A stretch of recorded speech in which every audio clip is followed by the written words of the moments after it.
Welcome into the 2-Minute Drill here inside the Auburn Tigers. Jason Caldwell and Mark Murphy from inside the Auburn Tigers magazine newsletters and autigers.com. And Mark, you get to this point in the year and getting close to a bye week, and normally you're going to be a pretty beat-up team, and that's exactly the case for this Auburn team, Mark.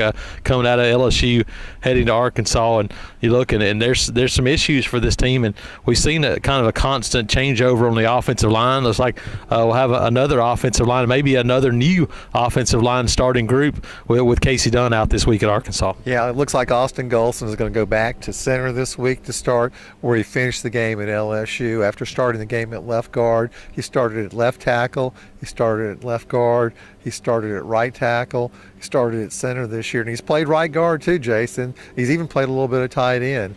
So certainly some shuffles there, and it's a shame Casey Dunn was really coming around and playing well at center. He was, and Mark, still a question mark is Mike Horton. Is he going to be ready to go after not even making a trip to LSU last week? If not, you could have another new starter, Markel Harrell at guard, Mark. That's how they finished. Gus Malzahn said, hey, there's a chance that could be the group with Markel Harrell at left guard, Prince Tega-Wannego Jr. at left tackle.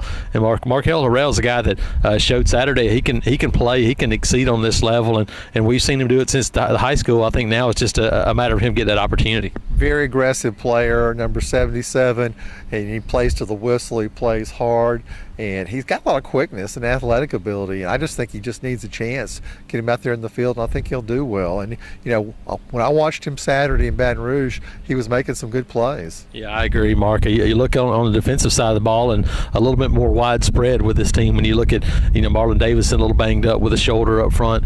Trey Williams continues to be bothered by that stinger. Deshaun Davis with a little bit of a shoulder issue as well, and then Trey Matthews hamstring. And Mark, this is a defense that has 3 or 4 starters that are definitely got to be a little bit of question mark heading through the week, getting ready for Arkansas. To me, it's a big deal because Trey Williams and Trey Matthews are probably the 2 best players on defense, along with maybe Marlon Davidson, the sophomore, and they're certainly the number 1 leaders on the team. And Trey Matthews, when he got hurt, the secondary play really dropped off.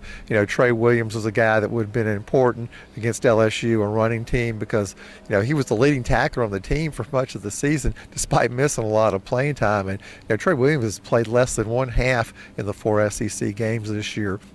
And I think it's very questionable how much he's going to play at Arkansas. So, if they could get him back playing like he did at the start of the season, that would be a big deal. Absolutely. And you think about it, that's a lot of extra snaps for Deshaun Davis, Darrell Williams, Montavious Atkinson, and that adds up as you get ready for another game against the Arkansas team that's throwing it a little bit more than usual this season, but they still want to get physical. So another challenge coming up for what's a little bit of a beat-up Auburn team. Jason Caldwell and Mark Murphy inside the Auburn Tigers.